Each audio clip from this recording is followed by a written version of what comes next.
The following broadcast was neither paid for by McAuliffe or Youngkin, but I'm sure both of them are not going to appreciate aspects of it. Happy Halloween again, Rabbi. Happy Halloween, Joe. For those of you who wondered, we do more than one a day, and we distribute them out over different days. But this is a particularly anxious time for the Commonwealth of Virginia, in that the upcoming election is so close. And you have some thoughts about one of the candidates in a proposal that he suggested. And correct me if I'm mistaken, you think it's an excellent idea to talk about. I do. One of the suggestions is that parents should dictate to teachers what they teach in their class. I think that, hey, as a teacher, I would certainly appreciate having a staff helping me prepare my lesson plans. Seriously, no sarcasm intended. What could be better? I'm teaching 25 students in one subject, and I teach 4 subjects. That's 100 students. If each student has 2 parents, that's 200 people that are going to help me prepare my lessons. I would love to have 200 people prepare a sermon for me. What could be better than that? What could be better than doing a research project and having a research team?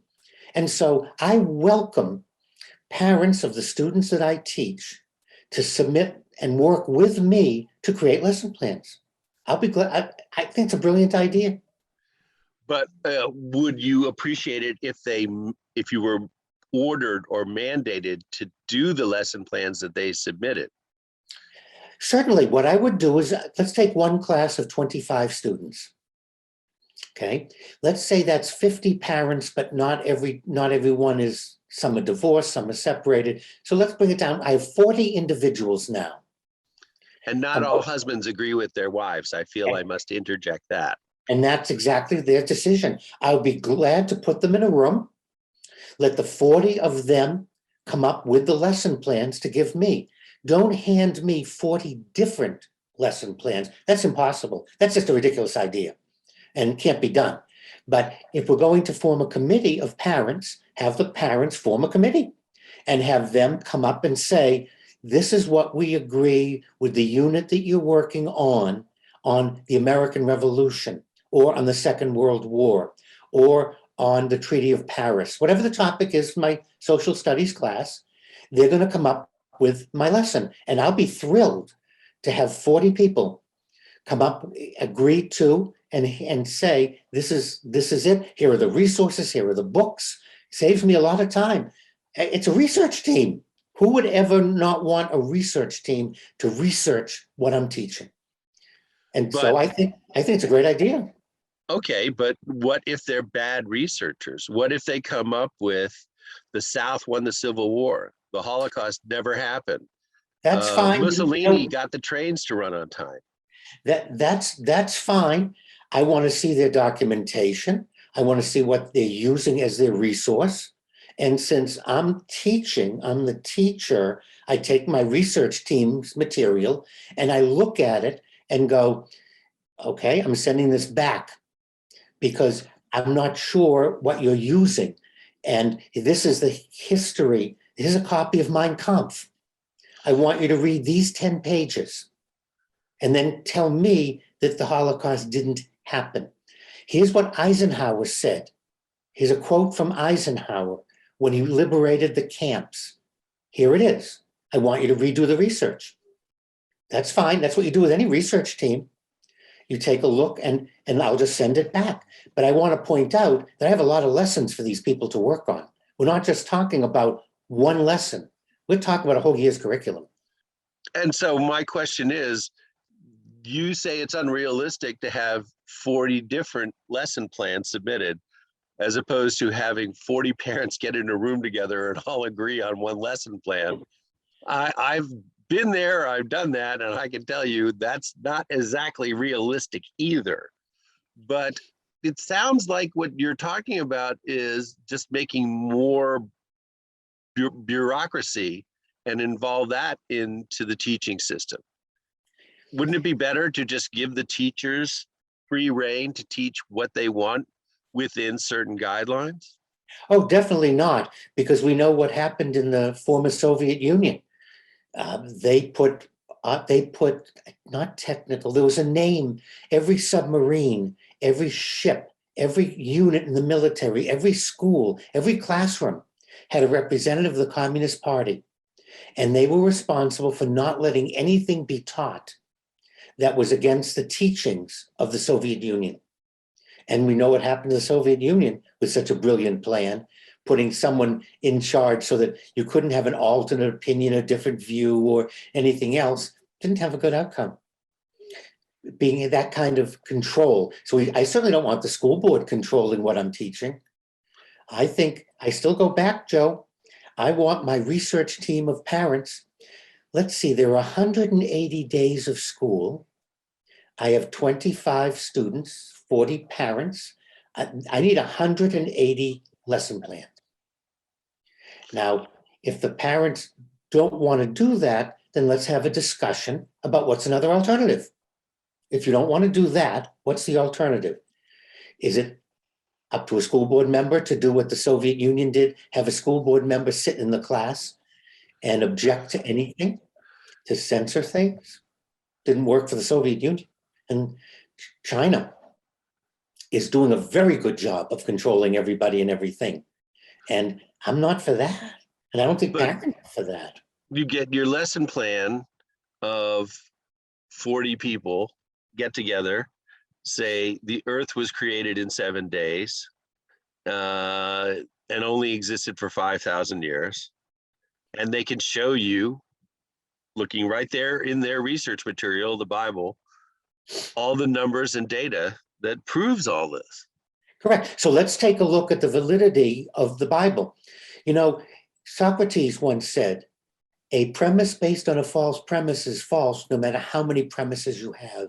So we're going to go back to the original premise that the document they're using is not a geology book. It's not a science book. It's about spirituality. It's about a relationship with God. And so that's not the kind of document you would use to talk about geology and science. So we're going to turn to geology and science books. But somebody wrote a science book probably that agreed with the biblical That's interpretation. correct. So now we're going to look at the science book. Is it reproduced in the literature? Is it out there? This is a process, Joe. It's not a matter of my thinking something and then believing it's true. You know, Joe, just because you think of something, just because you believe something doesn't mean it's true. And you as a cartoonist know that better than anyone, that your thoughts and images, in fact, cartoons do all kinds of things that aren't possible in the physical world, but you think them. And so we have to apply that here. Just because we think or believe in something, it's not necessarily true. We have to step back and we have to see what is our proof and evidence. And is the proof and evidence supported? And where is it supported? And that's part of thinking. And that's what we want to teach our students, is to be able to analyze. Here is a document that says these things. Here is something that's different. How do I arrive at my beliefs? How do I balance these things? Well, we want to read different views. Yes, definitely want to teach the biblical view coming out of a spiritual document. I think that's perfectly reasonable that we acknowledge where it came from. And I think we should teach it. I think we definitely should teach scripture in school, in the original, Hebrew and Greek, so that there's no translation problem. So we don't have anyone adding their own opinions by changing the words. I'm all for that. I think that's very important.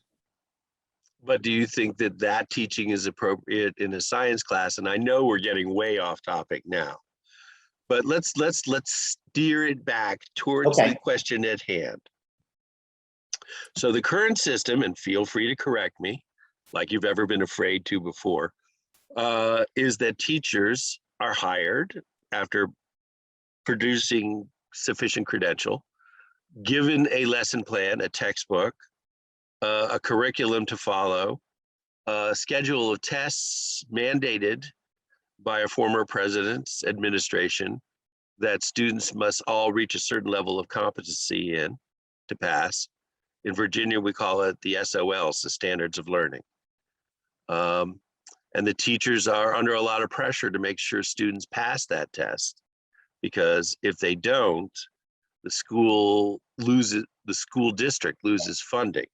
Right. So what you're saying is that the system will be improved if, in addition to all that, we get the parents involved to make sure that their opinion of 2 + 2 = 5 is given equal attention. And I'm presenting, how do we do that practically? I think the problem with my own thinking is I can't think of a way to do it in a practical way. We have curriculum committees. Maybe the answer may be to involve parents with curriculum committees and have them meet but again, we're creating another layer of bureaucracy. And this is very time consuming. Parents have to work. So when are we going to have, I think there's a practical problem with trying to implement.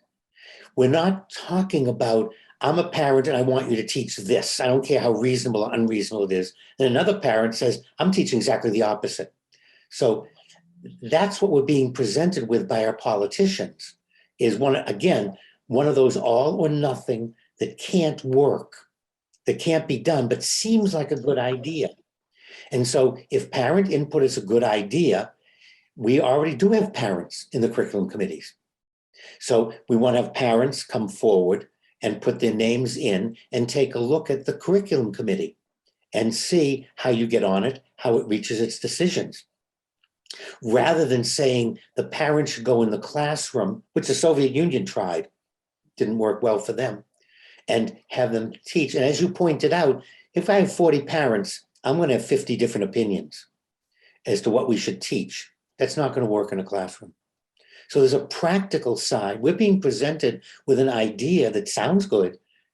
However, I haven't seen a way to implement it in a practical way. And I do agree with it. Individuals, parents should have some choices in what's being taught. And I think it's up to the school board and the system to decide how to bring parents in. And I think it's very simplistic just to say parents should decide or parents should come in the classroom. Just like my looking over your shoulder and then telling you what to draw, and then 40 other people tell you what to draw, nothing will get drawn.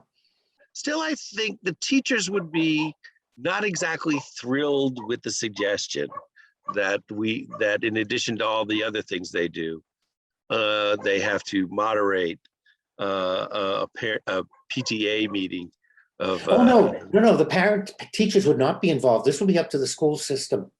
I wouldn't be involved in any other than the end product. Okay, that's a whole different kettle of fish.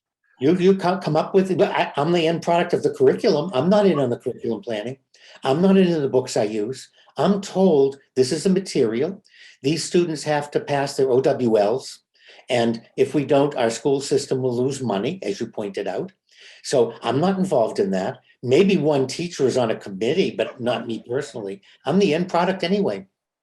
I would be thrilled if you would write my sermon for next Friday night. Please. Save me a lot of time and energy. And if 40 people want to get together and come up with one sermon, again, I'll do it. Saves a lot of time. I'll see if I can work it in my schedule, Rabbi. But thank you very much. And I look forward to reactions to this video, both online and at the voting booth. So have a good election week. And if you haven't voted yet, remember to vote by Tuesday. Thank you, Joe.